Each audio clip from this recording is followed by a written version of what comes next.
Hello, welcome to Connecting Christ. Beautiful Sunday. It's, April 19th, 2020. We're still in the midst of the coronavirus pandemic, but it's reducing down, and hopefully Remember, we're done with this soon. Use your face mask when you can. It's a hot topic in Miami right now. People still, people want to get back to work, but they're still avoiding, problems with, being too close together. So luckily we're online. There's nobody here with us, and I'm happy to have Joel Taika with us. Did you hear the news? I mean, some states gonna be open back to normal on Monday.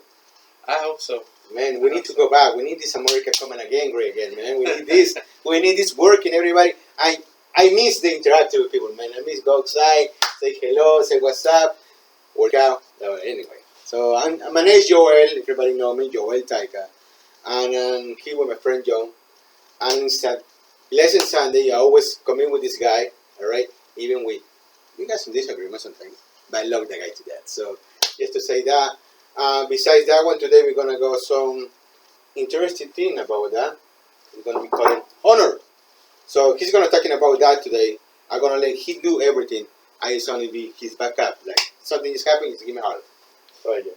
Well, definitely want you to chime in as much as you can. I will. We love your additions, but no, I just had a message of honor this week. I think it's so important that we look to give honor wherever we can. We looked up the dictionary definition of honor, and it meant right. Here we go, respect and Great holding in high esteem.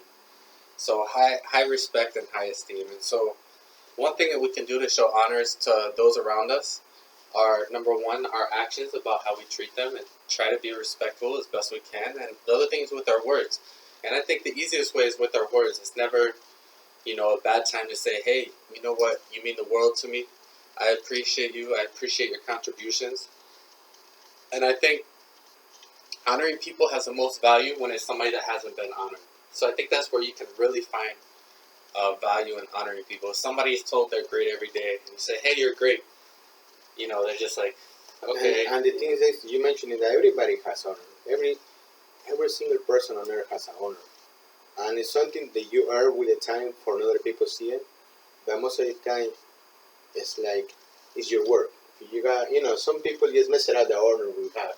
Because everyone has the privilege to have an honor. But some people just mess around the honor. But you can get it back. Because honor is just a thing. But what you do in your life is different. It's like Jesus honoring people who got in bad situation and good situation. So then we're going to talking about that when Jesus message is. But the thing is this. Everyone, no matter what you be doing, you still got honor. And you can earn honor every single day. That's right, man. Definitely right. And the other thing I'd add to that is that there's so many times where I'll have like a conversation with somebody. And whatever we're talking about, I'm an attorney and we argue a lot, right? And so, maybe I'm contradicting somebody's point or something like that, and that's where your attention lies in that certain moment. But that doesn't mean that outside of that one issue that you think all these great things about them. Hey, maybe I disagree about politics, but outside of politics, hey, I think you're a great person. You do great things. You have great qualities. And we say this every week, but it's not something that we just say to say it. Everybody has great qualities. Everybody that's around you is probably helping you in some way or not detrimenting you in another way that you don't really think about or recognize every day. And so we want to bring that to the forefront of your attention. The people, say you're in an office building like I am, and a woman comes and cleans your office every day like happens with me. That person's helping me out every day. They're doing something for me. They're making sure the place is clean. And so the least I can do is, hey, say thank you. I appreciate that you do great work. It means a lot to me, and even though I don't recognize it, I can buy that person a little gift. I mean, even like what I've been trying to do more and more, and what I encourage you all to do is I buy little gifts, and a gift doesn't even have to be more than $1. You can go to the dollar store and you can buy a face mask. you can make a face mask, right? You can make a face mask with like 20 cents, and you can give them out, and you're honoring people. You're showing love. You're showing appreciation. And when you give it to them, don't just give it to them. Tell them, hey, I appreciate what you do every day. I appreciate that you do things that go unnoticed. They're not unnoticed. They may seem unnoticed, but they're not. If you were gone, things would be a lot worse for me, and I appreciate you. Well, this talking about honor today, I was talking about these people really did. I was writing down something right here, right? Doctors, nurses, and everyone who been working in the medical society. I mean, I want to just say thank you from the bottom of my heart. All those lives that you've been saving, all your lives that you've been risking, because to be close with this virus, and helping out, you just put your family in risk, put yourself in risk, but they do such an amazing, great job, and I just want to honor, especially I have one of my families related that was sick, and thank God she's okay, and actually her son working in the Hialeah hospital, and you know what, I just want to say thank you to everyone who working there, and it's such a great pleasure to know them, because they sacrifice their life. They're real heroes. And something that I like is like, uh, basically my uncle put it this way. He mentioned it like, I don't care about sports. I don't care what music concerts gonna be, but I just want to say congratulations to those guys, because those guys are heroes, man. They're heroes. Believe me. We got a lot of deaths, which should go more because those guys take care of those people. You know what I mean? And hopefully everything go back to normal. Last night the concert for coronavirus was amazing too. So I mean, it's a huge difference, and I just want to recognize them what they do on this planet, because this virus is all over the world. You know what I mean? Definitely. And, definitely want to honor doctors and nurses. And the thing about doctors and nurses, at least from my experience, is that when you're first born, they're taking care of babies.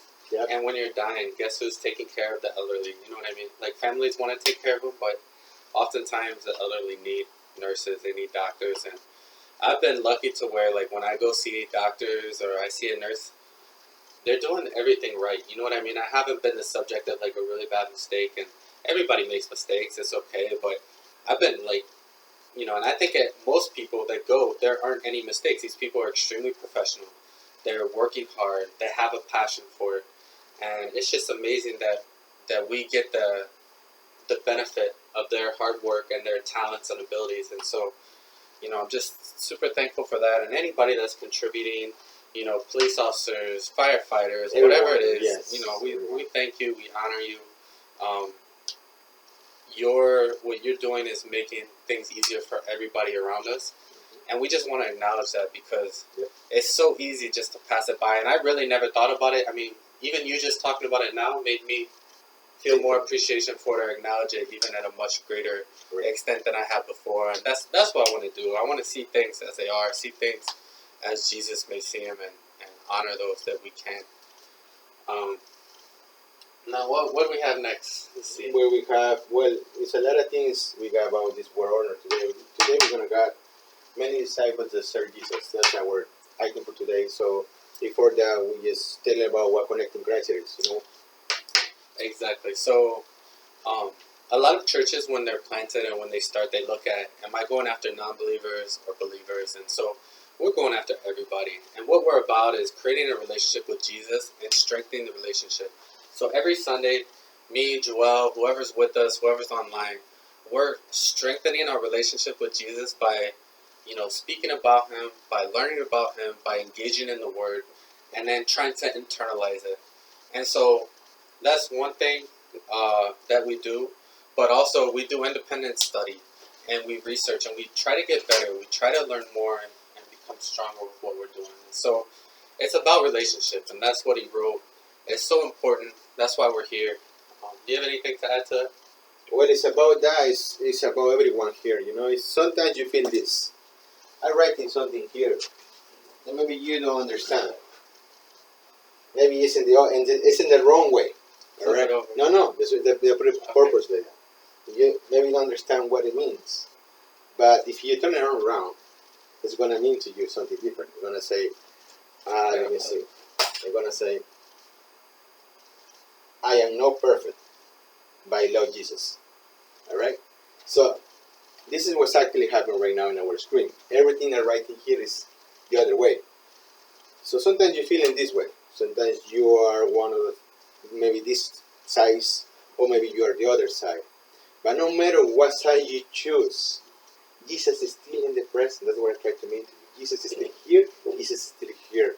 No matter if you go forward, no matter if you go back, Jesus is always with you. That's the message I want to give today, because I want to honor this guy. This guy means to me a lot, and changed life. Believe me, changed life. And you know what? When you commit to this guy, it's like sometimes I'm here, sometimes I'm here, but he's still all over me, man. And it's so amazing to do that. So writing this purpose, but that's the reason. I just want to add that to the reason why you doing this. And sometimes I asking John, why we do this? I mean, why you decide to do this church? And basically, my point is, this is me. All right, now it's skinny. All right, this is me. All right, all right. So this me right here, I just want to love everybody. Actually, the other E, everyone. All right, I love everyone, no matter what religion, what culture you are. And I guess we all go the same way. We try to find God. We have to find Jesus.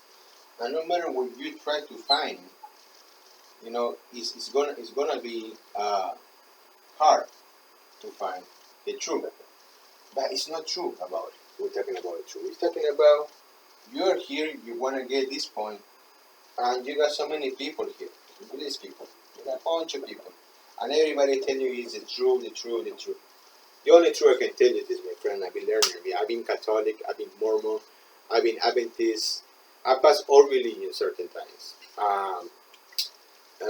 But let me tell you, as I'm experienced, the religion is not about who make you. Is I believe who make you is your connection, you and God and Jesus. Just the devotion that you have for, the passion that you have, the things that you see clearly when your eyes and try to change the world step by step, because it's a process. It's like when you cook a rice, or it's like you're going to work, you have to do certain manners. Or when you're writing a resume, a memorandum, has a process. How you write, you're gonna say hello, how you doing, what's up. It has a process. So everything's like that. When you're talking about Jesus and God, or go to this point, it's a process. You're not wrong. I could be right either. The thing is like you have to have patience. And it's something that I don't have sometimes. The word patience. Very meaning word, patience. Oops, yeah, I forgot that. It means it's writing, patient. Alright? Sometimes I don't have this. But the thing is like you have to have a patience on yourself, control yourself. It's not easy to understand this Bible. Sometimes it is. Maybe you feel confused. I was. Sometimes maybe confused. But it is like you just gotta be patient, because when you get a call from Jesus and they tell you, man, you try to track, you've been in so many paths, you try to do the right thing, and you know what? It's time to know me better. I want you to change your life. I want you to connect to me. That's right. I want to connect to Christ, connected to me, and that's the way that I feel. I got a lot of friends from different religions that I love it, But the thing is like I'm accepting who they are and accepting me who I am, and that's the point. My point of view. No matter where you come from, Catholic religion, any kind of religion, no matter where you come from, we try to go one thought to be close to Jesus and God, and that's the whole point. We got the same different cultures, but we want to go to the same point. Why so many? I have no idea. But I know the thing. We believe the same thing. We got the same 2 hands, 2 feet, whatever. We all human beings, all right? We try to go the same part. Everybody can come to Jesus. I don't know. That's my perspective of living. That's my perspective of what I'm talking about today. But I don't know if you want to ask something. You got to comment about something. Yeah, I just think it's so great that we connect with Jesus, and we can also connect with those around us. And God has given us all these special people, all these different things. I mean, if everybody was the same, there'd be nothing to go out and explore. But there's a world that's filled with things you could have never imagined. You could never imagine. And the thing I love about Jesus is Jesus helps everybody. it's a recipe for everybody. It's something everybody can love. He doesn't take away from anybody. He doesn't come and steal from you. He doesn't come and make your life worse. People aren't going to be like, oh, you introduced me to Jesus, I'm so mad at you now. No. What it is like, it's just something that, it's a gift you can give to everybody that is just going to help them out, you know, make them feel better, make them feel happier. And, Yeah. you know, that's something I love about Jesus. And, you know, just the value of every single person. They're all created by God, and they're all made special by God, and you're special by God. We love you. Jesus loves you. And I'm thankful for diversity, and I'm thankful for having the opportunity to learn and grow with, you know, all different kinds of people around the world. And this is a 305, Miami, baby. Miami has two a completely different type of country. So that's the thing we learned about Miami. We got from Colombia, we got Venezuela. You can go to maybe Russia, Germany. You got so many cultures here. So that's the thing about Miami. We learning from different cultures. Sometimes we learn how to speak maybe some words. Always you keep it about words. We learn some words, but things like it's nice to know people. That's part of the Remix, man. That's part of the Remix. This virus is killing me. Right? That's It's what tough. It's tough, It's especially like for those that love to be around people, and they love to see people, and they love to impact people and help people and listen to stories. It's made that a little challenging, but you know, God has a plan, and you know, I'm trying not to fight against it. I try to roll with God's plan. Whatever God's plan for me is. I almost died in a motorcycle accident, but I never got down. It hurt, but I never had like not a smile on my face. And the smile on my face is like, hey, this is God's plan. It sucks, but it's gonna make me better, and it's for my best interests. And the scripture says that God does everything in the best interest of those who love Him and work according to His plan. And so, you know, I just prayed, hey God, you know, I know this is your plan, and I'm gonna roll with it, and I'm gonna have fun. Same with this situation. Hey God, I know this is your plan. I'm gonna roll with it, and I'm gonna have fun. And people, I keep talking to people. Everybody's surprised by what I say. They say, "How you doing?" And they want me to say, "Oh, it's terrible." And I say, "Oh, my life is amazing. I love this." Right. And the That's first what thing always that I say. asked him is like, "How's the bike?" No, I'm just I'm like, kidding. this is amazing. I love my life, right? And they're just shocked, and they're kind of like disappointed to hear, you know, like You're still alive. they're like very disappointed to hear that I'm so happy with everything that's going on, and even like I've had like a light cold, and I'm like, well, I'm a little sick, but I feel amazing. You know, That's what I mean? I that's feel the good great. part of talking about that. You know why you just laughing about it or happy? That's the thing we got discussed before. Talking about attached things. You're not attached to anything.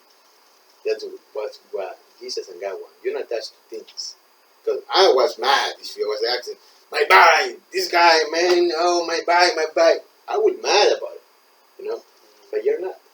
Because it's, yes, you just thinking God you're alive and happens an accident, just happen, you just keep going with your life.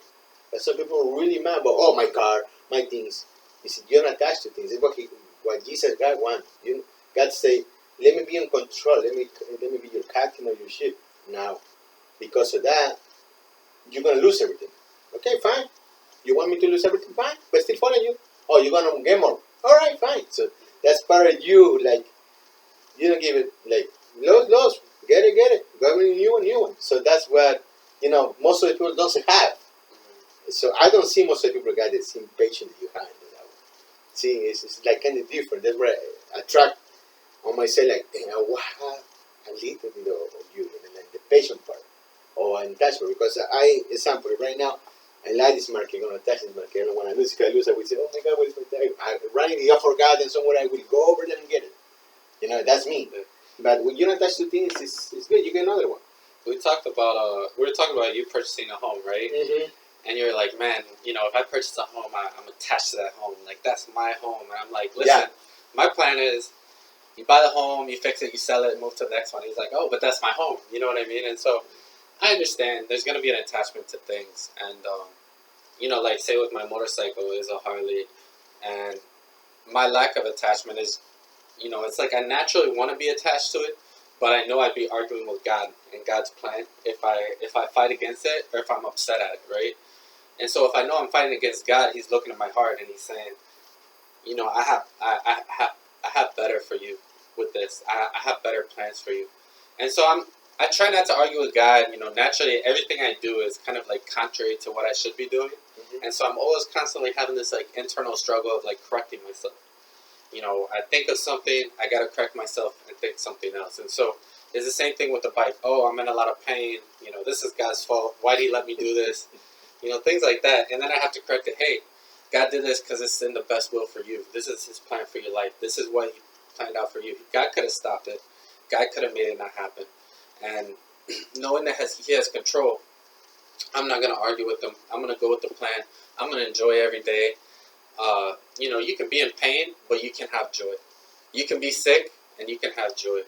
I know some people that whenever they feel sick, they're like mean to people or they're more rude, and I understand it's sick. harder. They're sick. They tell them they're sick. It's harder when you're under that situation. You're impacted, or maybe you went through trauma, and you're short with people, and you have less patience. I understand, but that's a perfect chance to remind yourself, hey, I need to be even more patient. I need to be even more loving. I need to have even more joy. Just push yourself the best you can. I understand life has other plans And I just at remember, certain times. you just remind me, the other day we went bike in the morning, right? We went to downtown, to Biscayne. And how is God timing? Timing is complete. I don't know if it's timing or it's lucky, because I believe in luck, yes, I believe in luck, right? But your timing is so perfect. Just hear me out.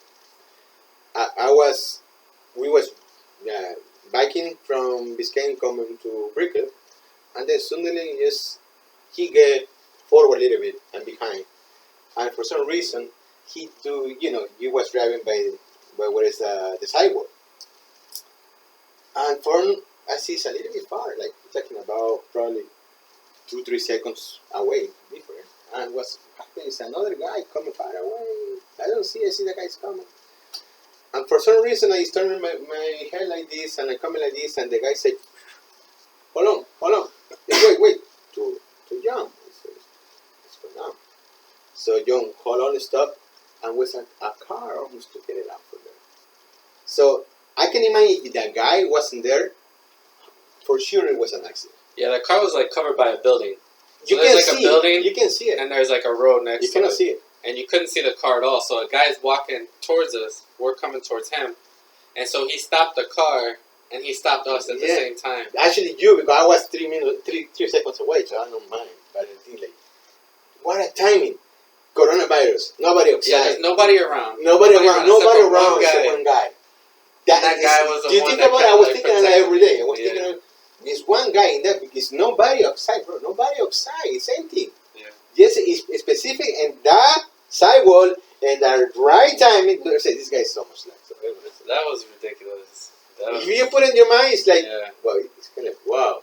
Yeah, I know it's not the first time. It's more than one time. Yeah, it's more than one time. And Yeah. it's just like, man, all I can do is honor God. It was definitely God, and it was definitely God's timing, and it was definitely set up by God. And so, that's one of the reasons that I love being so obedient to God. He protects. Yeah, He protects you. He And I love, preaching the word, and I love, trying to honor God, because if I wasn't protected by God, who knows, what could have happened. I've heard other preachers talk about, like, when you go up to heaven, they're going to have a book that's going to say all the times God protected you from things, and you're going to be like, oh my God, you know what I mean? And that was one of them, and I've actually had a lot of those. I've had, like, at least 10 times where it's just like, something bad should have happened, and it didn't. So, I'm very blessed. I'm lucky that I'm blessed. I'll say that. I see the same way, because I've been so many shut down myself, but God always put me someone or just give me inspiration and truth. Hey, you need to do this. You need to grow up. You need to do this. It's like he's always knocking my door. Hey man, you sleeping again? Come back. All right, man. Right. How many hours of sleep do you get each night? Probably right now I'm busy, man. Right now it's probably at least 6 hours. Yeah, 6. Yeah, 6. Yeah, so we've been like working out and working till late, and sometimes he only sleeps like 3 or 4, and he's ready to go, and I'm like, dude, how do you do this? Like, how do you go without sleep? And I would say it's the Holy Spirit, but you'd say it's like you just have a lot to do and you're motivated. Yeah, the thing is that when you commit to something, because recently I do my business called an EV Mart. It's like furniture store online, and it seems like I got so many people that calling me and text me 1, 2 in the morning. I had to answer them. Wow. So I prefer answer than no answer. So, hey man, I'm so sorry. I'm here. What can I do? Hey man, can I get this and tomorrow? Okay, I answer respond in the same way. You know what I mean? And to me, it's different way they teach in sales. In sales, like when you walk in somebody from the door, you don't see that guy as a customer. You have to see that guy as a friend. Now, imagine someone knocking the door at 3 in the morning on your phone and telling, hey, I need this, can I get that one? And you just, oh man, I'm sleeping, call me tomorrow. No, I say, hey man, I'm here, what can I do for you? So, things like that, oh, this guy's up. Oh, and then, boom, and then it happened, just he buying from me at 3 in the morning. Who buys at 3 in the morning in Facebook? I mean, who's responding? No one responded. Yeah. So anyone, maybe I'm wrong, maybe someone responded. Anyway, so and then when you make the guy can interact, oh man, I recommend you, whatever. So it's how I started and create this 3 weeks ago, basically. And you know why? It's been great. I can't complain. And I just hope keep growing. I just want to tell, it's up to you guys. Guys is the one who decide to do. You want to do, you want in, you want out. That's it. Element to he. You want me to create a huge furniture stores and many in all global, I do it. But see, it's not necessary. And also, I don't forget where I come from. You know what I mean? Because most people forget where you come from. And I think the thing that you've done that's really great is Joel, he honors the people that he does business with by just being very patient, like you said before. You wrote it up here. Mm-hmm. You're extremely patient and you're extremely caring, and you make sure that they're happy and that they have what they want. And I've dealt with him in business, and his concern was, is this what you want? Are you happy? And that really goes a long way. Oh, you're talking about when I do the thing to your house. Yeah. Oh, yeah. That's the way you have to do it.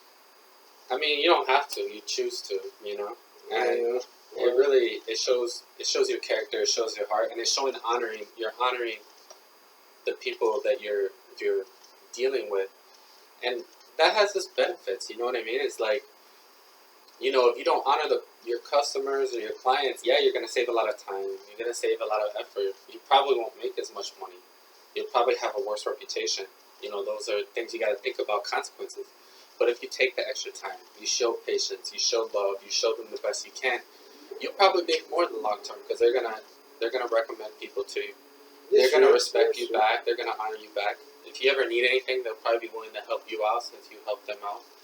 Maybe they'll invite you over to like an engagement dinner or something. Come to my You know wedding, what? Actually, a couple of my friends on Facebook, they are customers, and now they're my friends, and I keep a relationship with them. Oh, I see. It's just like that. I mean, it's like one to say like Max Rodriguez is the owner of Rana Furniture, right? And he told me once, if you go a little bit extra mile, you will see how many miles you're gonna collect, and that's completely true. You see, sometimes I go extra mile not because I have to. I want to. You're right. I want to. Yeah, it's good. So regardless about business, everything is fine. Like he's doing, you're a lawyer, so you do everything good too. So yeah, it relates to everything, but you definitely have a lot more patience than I do. I have to work on that. You know what I mean? It's a weakness of mine. I think. Yes, you definitely provided a great example, and people benefit from what you're doing. So, I honor you for that. Just going through our typical exercises. Number 1, think about what you're thankful for. So we've gone through that a little bit. Mm-hmm. That's for you guys as well. Think about what you're grateful for. Get your 3 deep breaths. Breathe in Christ. Breathe out bad spirits. All the CO2. Get all the oxygen you can. Let me do it real quick.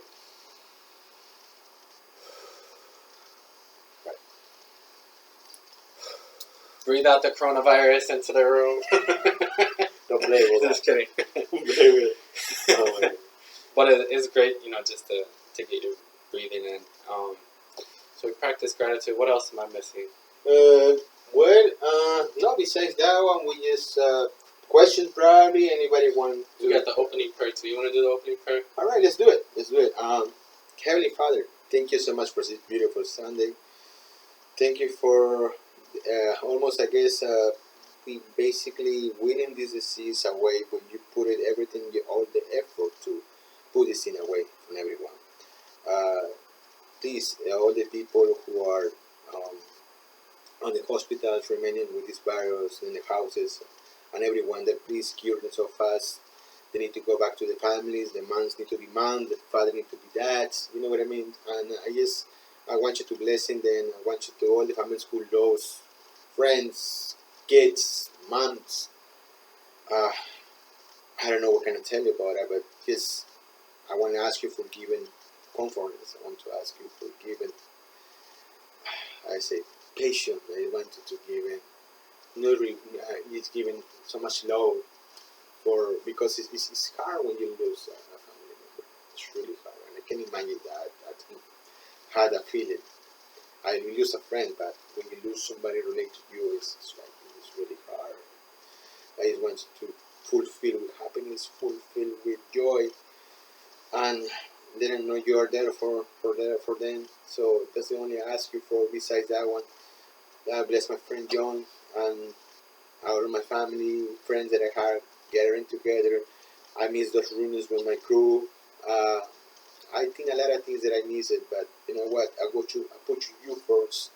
You're the one who control my life. You're the one who can control the lives of everyone. And please, all this disease, make it disappear. Everything I ask you, God, and send your Son Jesus. Amen. Amen. And so we had gone over a little bit, just reminders. You're special. You're an overcomer. You're empowered. You're equipped. You're great. You have special talents, and you're loved. And so just remember those things always. Remind yourself every day if you can. It's just so important for our own self-esteem. And so one thing about honor is to hold in high esteem. And this is just coming to me now, but the most important person to honor is yourself. And so, yeah, honor God, but honor yourself, respect yourself. Even if you have shortcomings, even if you have weaknesses, you're amazing, you're incredible. Be the best you can, keep improving, and you're doing great. God sees your effort.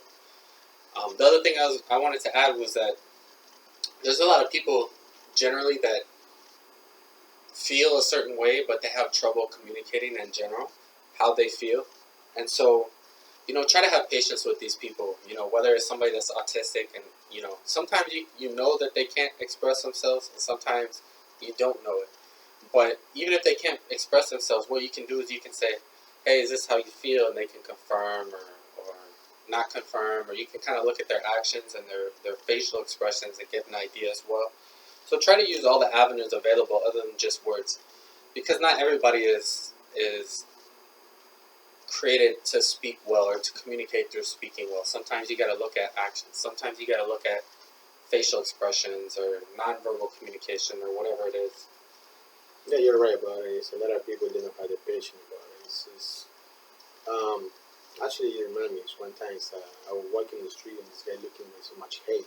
You can tell the look of hate, right? But he couldn't go. Maybe he's the way he looks. But unfortunately, by the time I was judged people, we have never known it. And yes, most of the time it happens. Right now, this virus, you have to be 6 feet away, right? I don't want to judge you, but this is what the rules it is, right? Unfortunately, when you judge somebody like that, when people is around you and you say, "Oh, this guy, oh, forget about, oh, you have a reputation." But again, the reputation we're talking about, you have an honor to build. And how you build your honor? That's the question I wanna go to you guys. How do you build your honor? How you build your honor? How you build your honor? Yeah, I just try to be the best person I can. I try to help people. And I try not to worry about whether I'm honored or not. You know what I mean? So a lot of times you want people to honor you and you want people to say something, but usually when you want it is when you're not going to get it, if that makes sense. And Yeah, so it makes sense. that's one of the challenges. I mean, so I'm the type of person, like I did all the sports growing up. I did like every activity in my school had to offer. And I think I won like awards in wrestling, and that was great.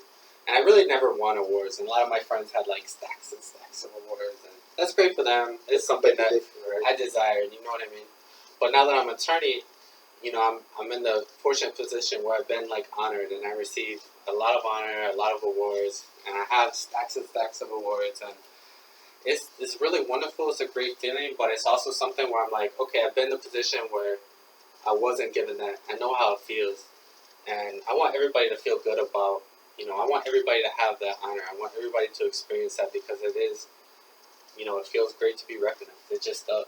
And we have the power to recognize all of those around us. We have the power to give that. We have the power to boost self-esteem. You know, we have the power to hold people in high esteem. And so, you know, that's just my challenge for you. That's my challenge for everybody that's out there. Is like, how can we boost up people around us? And that's what I want to do. That's my motivation. How about you? How do you show honor? The only thing is that, unfortunately, right now, the only honor that I can express is through this media. But besides that, I honor it today with the doctors and nurses, and how we honor a person in a personal life. It used to be like one of the things that I do the most is like I don't have a car. I don't drive a car right now. I took the buses because it's more easy for me. It's far away to get a job. So I met people every day, most of the time. Sometimes you met the same people right the same timing with you. So basically timing. And then you just getting close, having a conversation, and meet the guy, right? And sometimes it's like maybe the guy for some reason will have the change, the missing 25 cents to put in the port of the fur. It's $2.25, $2. I'm missing 25, and sometimes the driver, no, you gotta pay completely 25. It's 25 cents. You gotta put it there. You know why you go, he's put it 25 cents. No, you gotta have it $5 and I gotta change. Put it 25 cents, right? And then, oh, thank you, no worry. And then we start having conversation. And then, in the end of the story, the guy is a father of 4 kids. The man has cancer, right? And he's working, and he's got so much passion to not answer back the driver. All right, I don't say all the drivers bad, but I guess the driver he got to do his job. You need to put the money. But he was so patient. He didn't do anything. He's like, say, I don't have it. I got $5. And then I just, hey man, how you doing? No, he's telling me his life, everything. You know, at the truth, they tell me everything. I got really close. And right now, I don't see him because I'm checking him with the virus. But the thing is this: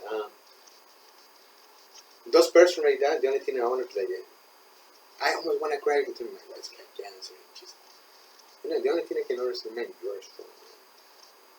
And God to just give it to me. Because, no, I got it right now. Go to see my daughter. I got to pick her up from her grandma's house. Pick her up and do a lot of work and cook for kids. You see a guy. Most of the guys don't care. You see a guy go for his kids, and then you gotta go back. Can you imagine that making the meal and then going the next day, prepare in the morning? You know, it's kind of hard. And I said, man, I honor you. It's like that in the way, like, to feel comfortable, you know, man, I admire you. And that's it. It's the only honor that I was doing, like, probably 3-4 months ago. And you know what? Like him, there's a lot of guys out there. There's a lot of moms out there.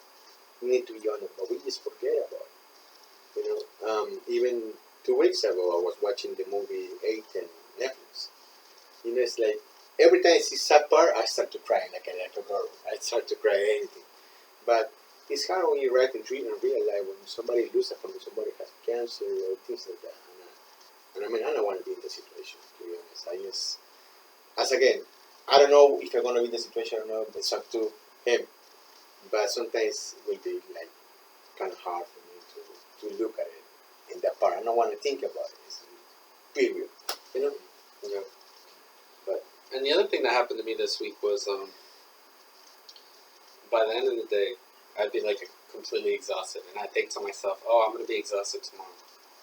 And so my advice is to give everything you can that day, and you feel like completely repunished the next day. Like you go to sleep and you sleep well because you gave it all out that day.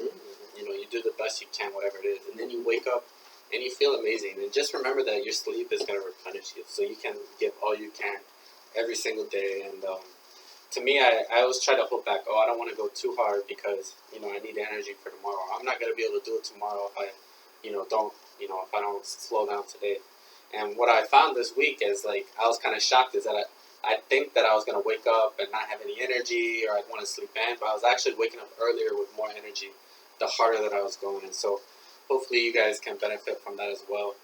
Yeah. I guess it's different for me at different times, but you know, anytime I'm exhausted at the end of the day, you know, just sleep and feeling refreshed and waking up refreshed, it's a wonderful thing. So jumping into the scripture, many disciples desert Jesus. It's like a sad title to this chapter. It shows a lack of maturity, a lack of discipline, a lack of faith. So this is 660 through 70. 660 through 70. So starting at 660, John 660. I'm sorry, John 660 through 70. On hearing it, many of his disciples said, "This is a hard teaching. Who can accept it?" Aware that his disciples were grumbling about this, Jesus said to them, "Does this offend you? Then what if you see the Son of Man ascend to where he was before? The Spirit gives life. The flesh counts for nothing. The words I have spoken to you, they are full of the Spirit and life. Yet there are some of you who do not believe." For Jesus had known from the beginning which of them did not believe and who would betray him. He went on to say, "This is why I told you that no one can come to me unless the Father has enabled them." From this time, many of his disciples turned back and no longer followed him. "You do not want to leave, do you?" Jesus asked the 12. Simon Peter answered him, "Lord, to whom shall we go? You have the words of eternal life. We have come to believe and know that you are the Holy One of God." Then Jesus replied, "Have I not chosen you, the 12? Yet one of you is a devil." He meant Judas, the son of Simon Iscariot, who, through one of the 12, was later to betray him. So let's start at the beginning. It's interesting. It's high drama we're looking at, and we just went through a period where everybody was excited about Jesus. Everybody was celebrating him. They wanted to make him king. And then he gave them some truth, right? Here's some truth. And they didn't like the truth. The truth is hard. Truth is a hard pill to swallow. But if it's a truth, it's a truth. You know what I mean? You can ignore the truth, but that's not going to make it not impact you. It's not going to change the truth. And so let me ask you a question. True and pride going together? well, you can have pride in the truth, and then pride can also keep you from the truth, Exactly. right? And so they're going together? That's my question. Sometimes no. probably most of the time, pride is going to prevent us from the truth, especially when it's like a truth from Jesus, where it's like, hey, you got to change your life. It cuts you in the Bible will cut you in the core and be like, hey, what you're doing is wrong. And then you're like, man, come on, man. Like, I tried to do what I can, you know. You start making deals with them. What if I get to the poor? Can I do this? And yeah, the Bible is I like the last part. it's challenging. It's challenging. All right. So it starts out on hearing it. Many of his disciples said, "This is a hard teaching. Who can accept it?" And so it's hard and it's easy, right? The Bible actually says it's easy in that when you believe in Jesus, good things are going to come to you. You're going to be rewarded. And so that's the easy part of it. The easy part. And the other easy part is all you got to do is accept Jesus and have faith. You know what I mean? And you get eternal life. That's the hard part.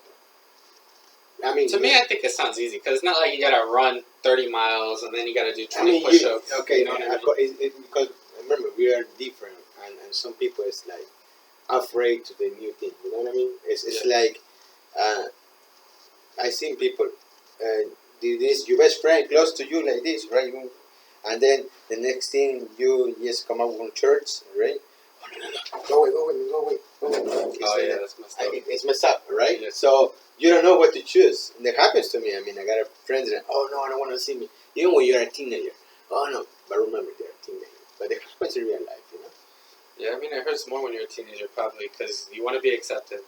This is something everybody has to learn, is that everybody around you wants to feel accepted. So if you don't feel accepted to them, you're probably going to get some type of backlash of like, okay, you don't accept them, they're not going to accept you. Now you're creating like a wall or a divide. And you know, one of the best advice that I can give people in general for communications is, hey, am I accepting everybody? You know, if you're having a get-together, are you inviting everybody? Are you telling them how much you'd love for them to be there? Or is it like, you know, just telling a couple friends and not, you know, don't tell anybody about it? Yeah, it's something that I tell them from what I've been learning in life. It's like you have to accept yourself. You have to know yourself who you are. Period. Some people won't like you. Some people won't like you. Right? But you gotta accept who you are. And for any mistakes you always come forward and say, you know, I made mistakes. And I pray for, first of all, God is the one who's going to judge me. Jesus is the one who's going to judge me. God already loves me. We know that part. But if they accept me who I am, what you can accept me who I am. You know what I mean? So basically like that. I just want to live like that. So keep on. And that's a great point about accepting ourselves. So, the people said, many of the disciples said, "This is a hard teaching, who can accept it?" Aware that his disciples were grumbling about this, Jesus said to them, "Does this offend you? Then what if you see the Son of Man ascend to where he was before?" So he's saying, what if I'm telling the truth? If I'm telling the truth and this is all true, then what are you going to do then? And they're kind of like, but what do I have to do to, get to that point? Mm-hmm. They're questioning it. And then Jesus goes on, "The Spirit gives life, the flesh counts for nothing. The words I have spoken to you, they are full of the Spirit and life." So Jesus is kind of like promising of what he's saying. He's adding or emphasizing what he's saying. It's like, it's not just me saying this. This is coming from God. This is coming from the Spirit. And he's teaching us about the separation of the Spirit and flesh. Because our flesh wants one thing. The world shows us one thing. But the Spirit can have another thing. And the Spirit can have another direction or another way of going about things. So an example in real life in place you're talking about, hey, I want to go party with this liquor right here, woo, happy. But God say, control yourself, you got manners, I say my wine once, it's fine, but you have to go because you, maybe with this party, you create accidents. You crash your car, or you get arrested somewhere. Something worse can happen. So that's the flesh part, we need to avoid that. So you go to the other part and say, you know what, I'm going to do this party, you maybe one, maybe two. They don't tell you not to do it.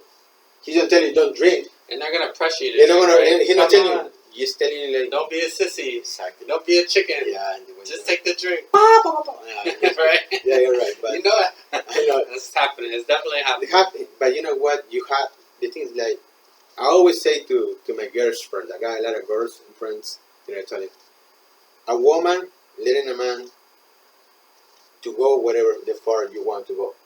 Example, oh no, I get this guy today, tomorrow, next day, he didn't call me. But unfortunately let it happen because the man goes wherever you decide to go, right? It's a thing. Now, if you protect yourself, like say, that's enough, man, we'll see you tomorrow. Bye. And then you see him tomorrow. You see him tomorrow. One thing is going to happen. He's going to get tired to try, or is he going to say, you know what, you're the one for me, country. That's different. So, in real life, it's same thing. It's like people go, oh, you got a dream, man, come on today. No. One dream is fine, two dreams is fine, but you go to the limit. Everybody has limits. And sometimes I see my limit. When I was younger, maybe, yeah, all right? And right now, if I think, no, I got to drive. I don't have a car, but I had to do the bus. Maybe I fell down from the street of the bus. Things like that. It could be happen. But you need to avoid those situations. Yep. And Jesus says, "There are some of you who do not believe, for Jesus had known from the beginning which of them did not believe and who would betray him." So this, it just backs up. Jesus is in control of everything. He's there. He's on a mission. He knows exactly what's going on. He knows everything. Right? Yeah, and so it's like he's going through it, but he set it up. I almost would say it's like if you watch a sports game and then you bet on it afterwards. Like, you already know the outcome. You already know what's going to happen. But it's not even like that because he has control over it. He has control over everything. This is better. If you watch a sport game, right? But you watch the recorded game. Right. But yeah, I've heard stories of that. You are there, right? And your friend, do you see the game? No, man. Come on, let's go see the game. All right, you turn it on. Oh, I know what's going to happen. He's going to make a touchdown. You really knew what's going to happen because of recording. But your friend knows. It's simple exactly what he said. He knows what's going to happen. Or like a pull shark, right? Like, Exactly. you act like, oh, I'm not that good. I spent $100 on this. And then they know they're going to hit in, like, every shot. Yeah, exactly. And you don't even get a chance. And they have control over, like, the play. I mean, obviously they can miss a shot, real hard ones. But it's just cool to think about. Like, every time you read the scripture and you read about Jesus, you got to think about Jesus' mentality of, why did he do this, knowing that he was in control of everything that happened? Like, why did Jesus bring on so many disciples? And he brought on the 12. And then he knew that when he said these certain things, a big group of them were going to leave, and he was going to be left with the 12, right? And the 12 were like the ones that stuck with him, the loyal ones that had deep faith, except for one, he says. So I guess 11. But he got faith. I might say he got some. Judas. Yeah, he got some faith because he got some remorse after the giving he gave himself. He got.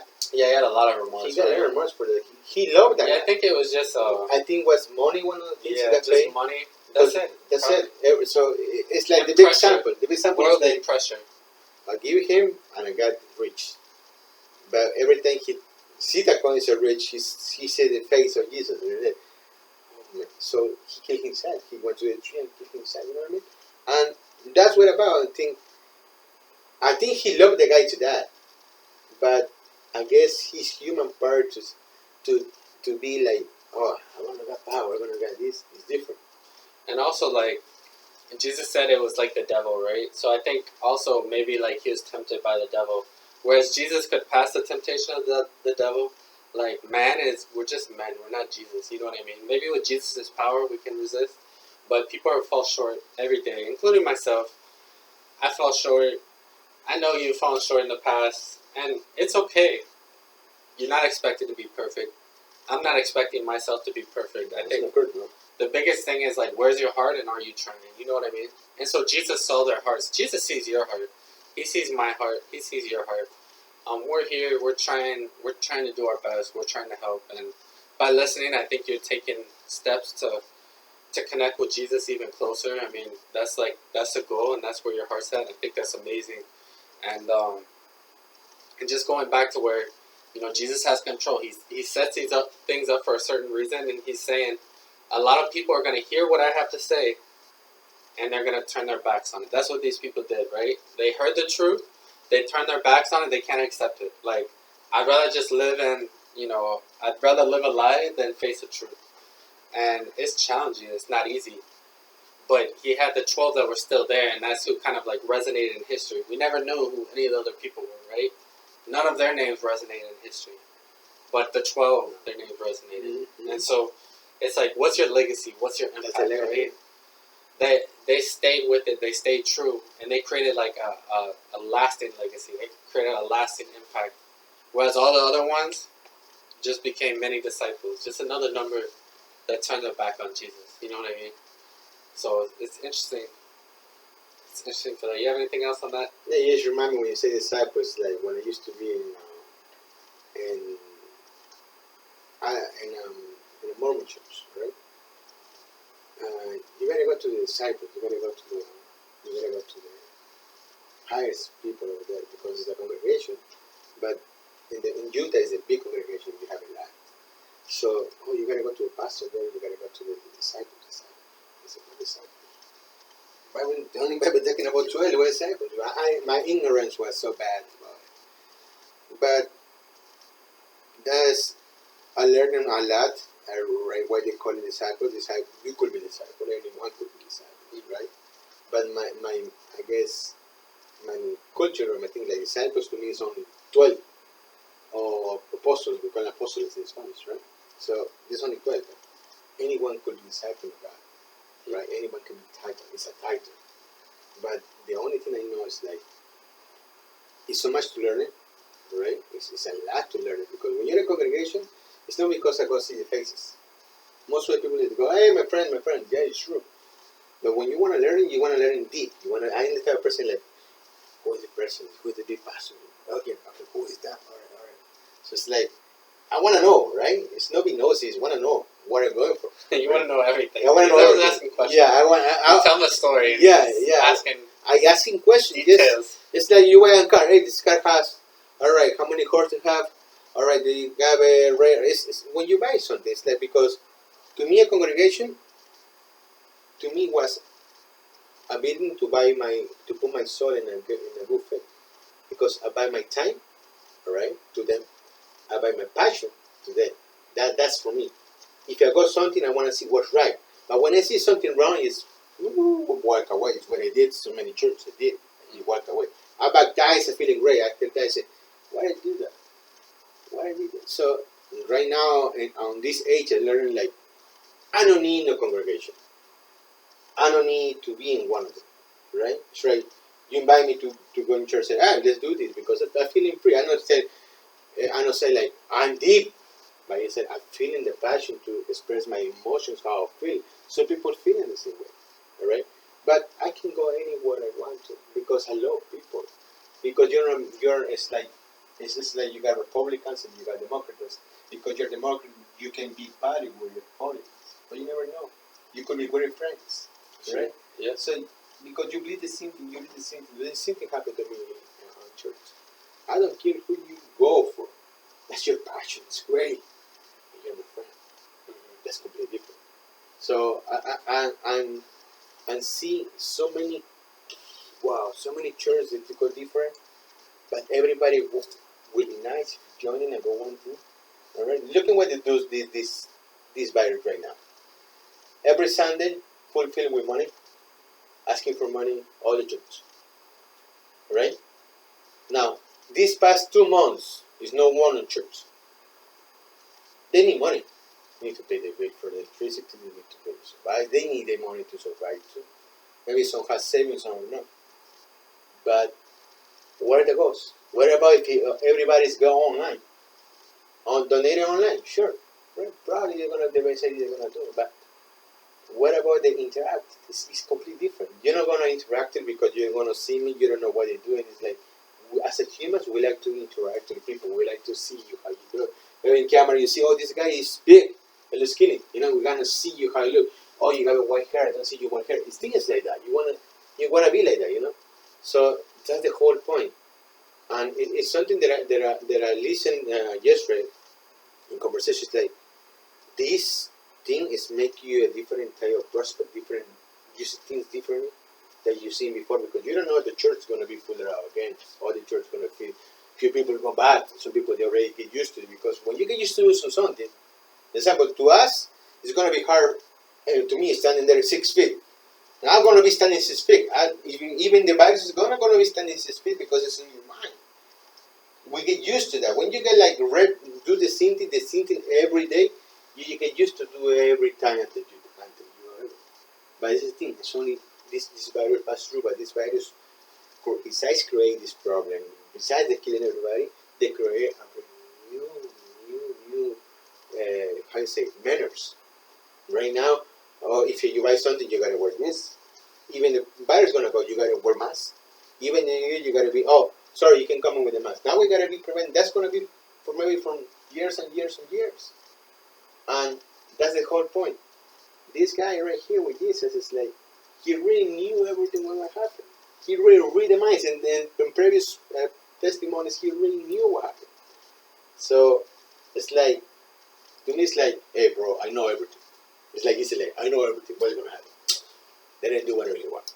I know everything. And it's like in his voice, I'm sometimes he's so mad. Saying, oh, I already knew he's gonna say that. And he did it. I say, yeah, okay, he knows it already. So he is the one who knows everything. Unfortunately, in the good way. I mean, he knows what's gonna happen. He gives his life for everyone. But that message right there, you're gonna read right now. Believe me, it's huge. Keep going.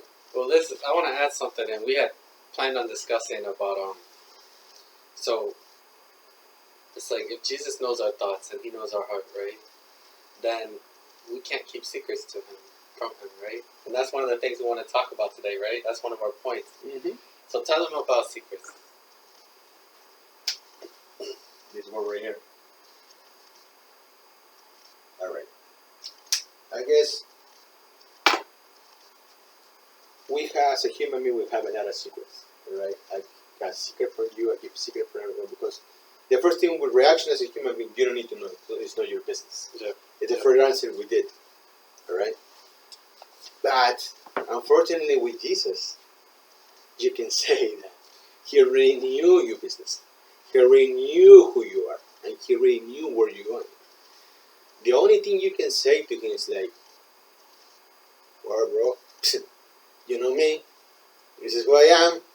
I talk to you the way I'm gonna talk to the way I feel normal talk to you. You can't fake it. Bro, I can fake it. This is me. I say, bro. Yeah. It's like that. But And you can share, right? uh, You can share your, the only thing anything. the only thing I say to him is like,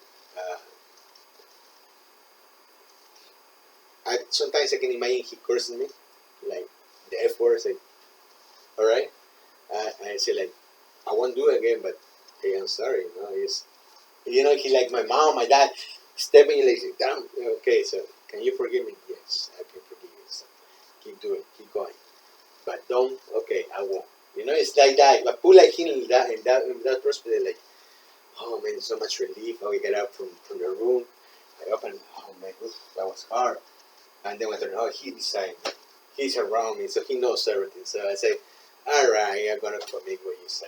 Things like that. It's like I put him like here's right here. Here's the next one, and that's like you see the ghosts around it. He's anywhere, and wherever you wanna do something, and I say, oh no, he don't know that. Oh no, he don't know that. So lately, these couple years, just like I feel like he's watching me, like Joel, don't. All right, I won't. Joel, don't. Okay, so you get used to it in your mind, like you don't. So I try to do. It's what I become. Correct ourselves, right? Yeah, it's like as soon as you're doing something wrong, you stop yourself and you say, all right. Yeah, exactly. And he tell, and if you do something wrong, example, what happened a couple of days ago, I went to deposit some money in Bank of America, and the money went there, and then they cannot receive nothing. I had to call, and I'm like, whatever. But I was doing something wrong and say, you know what? I keep the money. Oh no, I deposit money. I don't need to deposit. I deposit money, but you know what? It's like a lady asked me for $1. Right? I say, no, I'm not give you $1. Tell me what you want to eat and buy it. No, I want $1. I'm not going to give it $1. You see, and I didn't know what $1 for. The $1 for give it to somebody else, and I feel bad. And I went back, but they got already gone. So she was giving she wanted $1 not for her. I assume was for her, right? But the $1 was for somebody else that was asking $1. I guess for the cigarettes. But I just realized later. But I say I get you to eat because I lost 7-Eleven, so I want to get something. And then I got the $1. Actually, I got this money. Why not give you $1? And so my reaction was, I'm not going to give you money. I'm going to give you food. But I offered, but she wanted $1. But my mistake was I don't hear the whole conversation. Was standing in 7-Eleven, but you can tell there was discussing for a pack of cigarettes, and the other she owned whatever it is, something like that. I don't know. But I don't give it $1. And after that whole, I feel bad. But when I come back, they're already gone. So what happened is like I went to deposit this money, and my money's gone. And you say, you see what you be greedy? You should be giving $1, and you didn't give. And now this money is gonna be in the bank for who knows. But the 45 days I got to wait for America. So now I can enjoy it. You see, it's like it's a test, man. It's a test. It's telling you whatever he sees, everything. It's telling you that. Yeah, that's wild, and that's wild. And I think the important thing is, and especially I think about this like I could be one to like gossip or say things that I shouldn't say, and if I know I shouldn't say something, I think you can tell like God whatever secrets you want. You know what I mean? And nobody's gonna know, nobody's gonna tell, and you can get that satisfaction of like, hey God, let me tell you about this. This is so interesting. I can't hold it in. You know what I mean? You ever have something where you want to tell somebody so bad and you're not supposed to? I won this like very prestigious legal award, and they said you can't tell anybody till June. I still haven't told anybody yet, but I was like dying, right? So you still ain't out to people. I'm telling, but I didn't tell them what it was or anything. So well, you still. Yeah. Right. So I'm dying to what company? Dying to let it out. Yeah. I'm dying to let it out, but I also want to do the right thing. You know what I mean? If hey, they wish that we don't say it. Okay. Don't worry, I'm gonna know later. Don't worry. So. That's great. Yeah, that's just one example, but it happens in my life, and it's so important that we maintain the privacy of other people. And what that does is it builds trust. You know what I mean? Like, people. One thing that's important is when you want to maintain your privacy and you tell somebody something you don't want them to share, let them know you don't want them to share it. So at least they know to keep it private. And number two is try to maintain others' privacy just the best you can. It's so important for trust. But sometimes the wrong thing to say. You know what? Because the more you say, the more they do. And the more they want to tell. Yeah. Like, you know what, John? Like it's nothing. You know what John told me? You ain't come. This is the worst thing. So that's why you can share your secrets with God, and that's the best. Yeah. God is your best resource for whatever you need. Jesus. Okay. It's so funny. Jesus knew, whether they believed in him or not. Mm-hmm. And he went on to say, this is big. This is real big. He went on to say, Jesus said, This is why I told you that no one can come to me unless the Father has enabled them. And so what he's shown is, I feel like he's shown even more control over people that come to him because God has inspired them to come to Jesus. Mm-hmm. That's my understanding. What's your understanding, Joel? To which one? So this is 65. He went on to say, Oh, wait. this is why I told you that no one can come to me unless the Father has enabled them. Yeah, because let me read this one second. You can't come to me unless that God has allowed you to come to me. Mm-hmm. That's my spot. Okay, the thing is like, to me understand is like, God already given the power to do what He wants to do. It's like, put it this way. I'm gonna create this because to understand this that way. But he's not saying that though, right? No, he's not saying, but in other words, like, this is God, alright?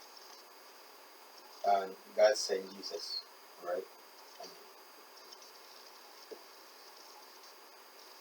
Sorry, that way. He sent Jesus to do the work here and there, right? So what happens, like, he said, my Father already gave me the power to do this. It basically means like,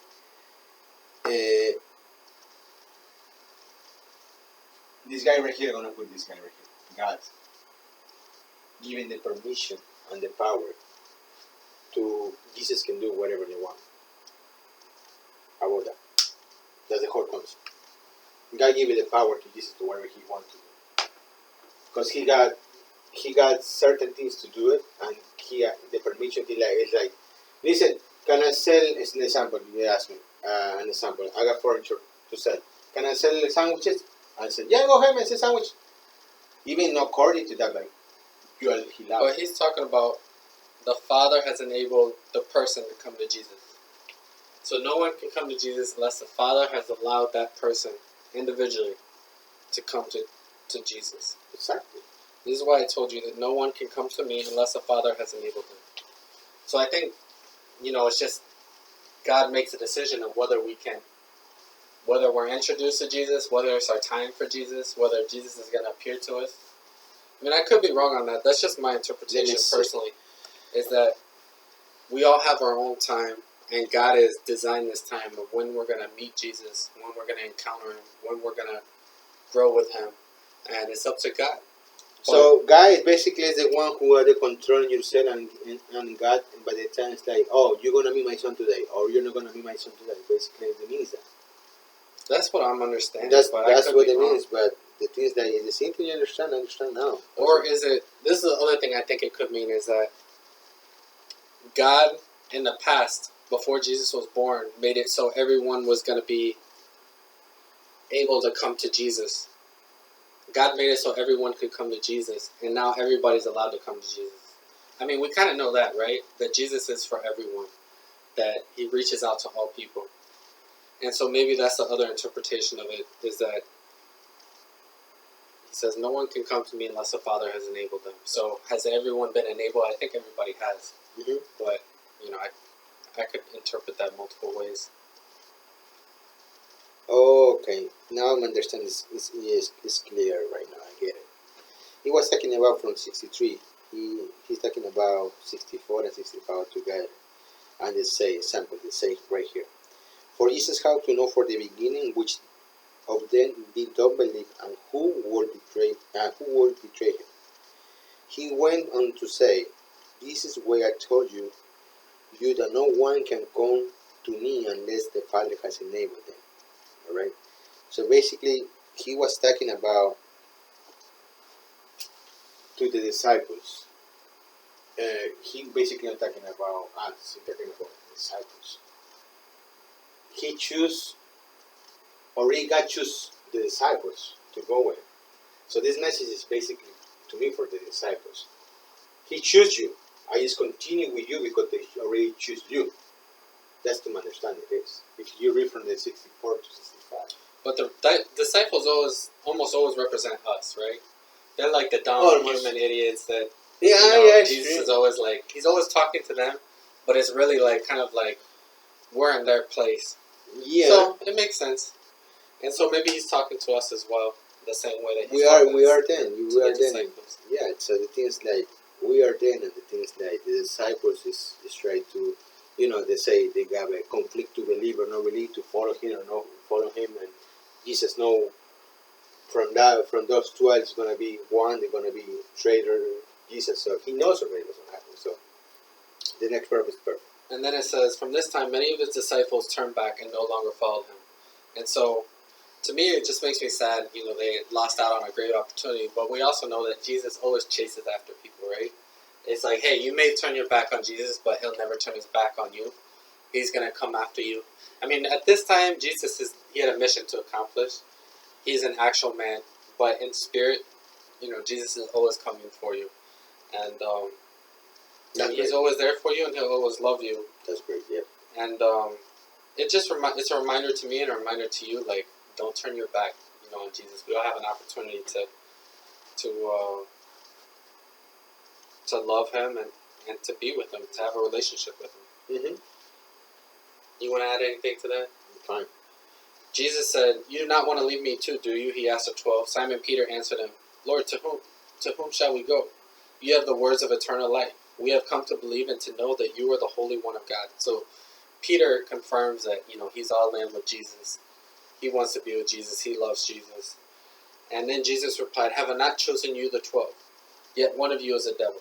He means Judas, the son of Simon Iscariot, who through one of the 12 was later to betray him. And so it's just interesting that Jesus predicts, he knows what's going to happen. He predicts what's going to happen. He's letting the disciples know. He tells them, hey, I'm going to be betrayed. Hey, Peter's going to deny me 3 times. Hey, I'm going to die and I'm going to resurrect. And they didn't believe anything he said. They didn't believe probably at that time that one of them was a devil that was going to betray him. Simon Peter didn't think that he was going to deny Jesus 3 times. He told him to his face, "I would never deny another Jesus." devil. You and I, Jesus, he will another devil to me.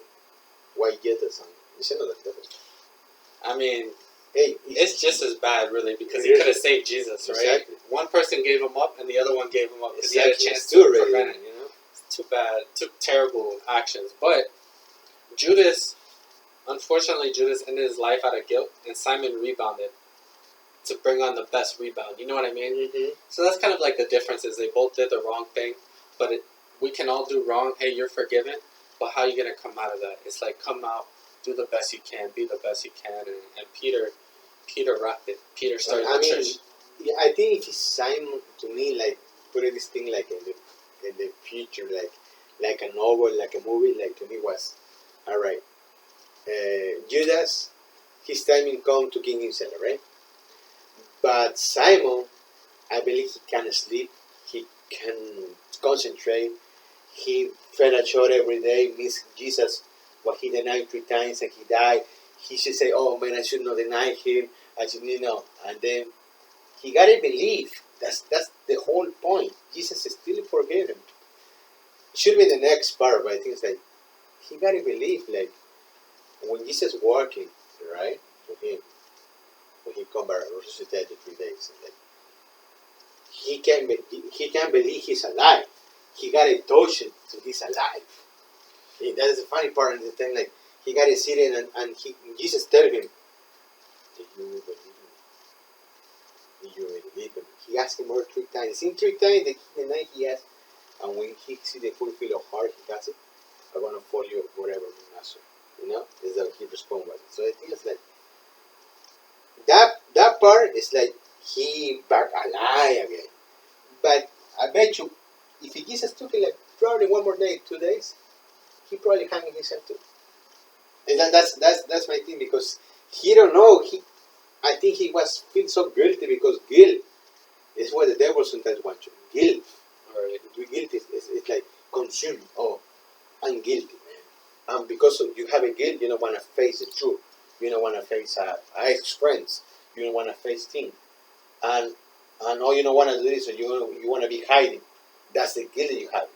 But if you got nothing to do, say, yeah, well, I'm guilty. Yes, but he forgive me. I'm going to step forward. Yes, I'm guilty. What you going to do? Sorry about that. That's it. All right? It's nothing. You're not gonna kill me for because I'm guilty. I don't treat you in life. I just happens. And I feel guilty for that. I'm so sorry. Not gonna happen no more.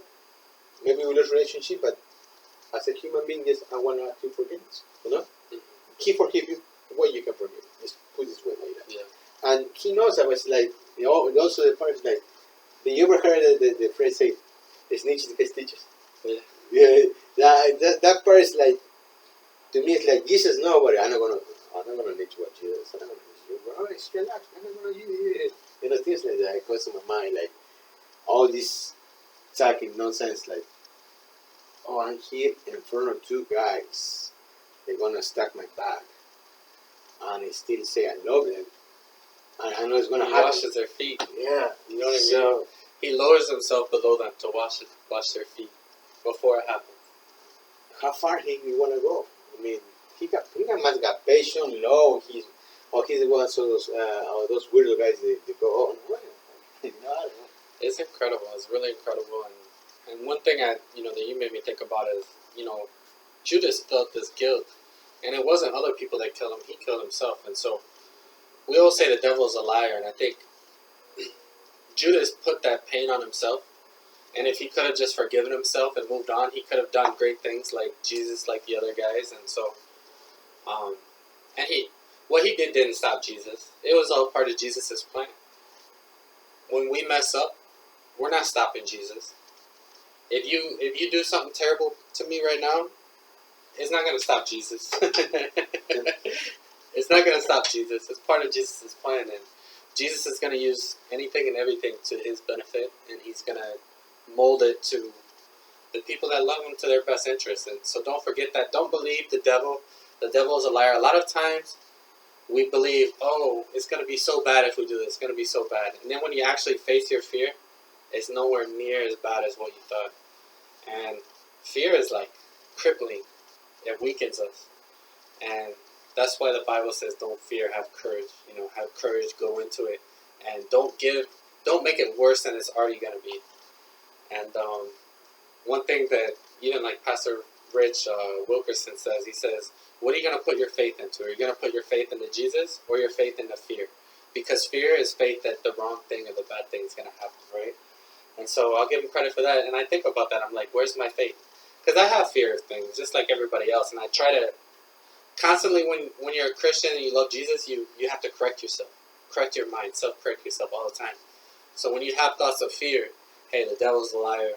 I'm not putting my faith in I'm not putting my faith in fear. Put my faith in Jesus, and I'm gonna have courage. Yeah, he said a lot of things. I remember when I went to when Woo was every Sunday was Woo open. Right now we got online. It's just internet. It's like it's completely different. Like see online and see in person. It's like the attraction. It's so different, it's so right? different. It's amazing. It's amazing. So it is like thanks to what I'm learning, I'm capable to learning. I just doing this, express myself. But I don't mean I love them. I love them. I love streaming is, to me, is one of the greatest speeches about Bible. Like you that too. It's a lot of pastors. That's right. They got this communication pastor, another pastor, and he's. I think I don't know who initiated to do this friend relation, but I like that. You see, he coming with so many congregations that like do the same thing actually commit, and I believe imagine that every single religion commit. Oh no, I'm going to book. All right, I'm going to how you call it the other one? I forgot the name. Temples, mosque. You go to those things. Say they all teaching the same thing. It's like wow. A lot of the same principles, right? The most important thing is like the word you say principle. We have to have principles of this. If you don't got principle in your life, you don't got principle in your commitment, you don't got nothing. You must have something because to get to how you get to point A to point B. Oh, it's because I got one line, and that's true. Theoretically, I mean, physically, visually, this you can go like that, but if you go like in a space, it's different. This is point A, and this is point B. Imagine that. A and B. But how can go? Oh no. When in a space you go like this to break a hole. It's completely different. We're talking about science, we're talking about it. But we're talking about our life. So in this line you need to make this line, whatever line you have in your life, try to make it straight. I tried to make it straight, but look at how poor sometimes I am. Even I tried so many times, I can make it perfection. I tried so many times. But you know what? That's the way Jesus do that line, straight line that you go. If you go with Jesus, your line's gonna be so straight. You say, "Wow, I'm with him." So that's the whole concept about it. You know. Yeah, it's a beautiful thing. So we'll pray out. Thanks for being with us today. I definitely learned a lot. I feel like I'm growing every week, and I just appreciate you guys being with us. So, Heavenly Father, thank you for being with us today. Thank you for having your presence with us. Thank you for always guiding us and using our mistakes and our weaknesses to our best gain and for your purpose. May we always be working towards your purpose, God, and being obedient to what you ask us to do and what you put in the challenges and obstacles you put in front of our life, and that we can do our best towards them and show our heart of faith and strength, and that we continue every day to do our best, and that we pray the Lord's Prayer as well whenever we can. And that's all I have. In Jesus' name, amen. Amen. Well, that was So, great. Thank you all. Have a great week. Make it amazing. Make it amazing. Don't forget, use a mask. Mask. Thanks, guys. Bye. Bye-bye.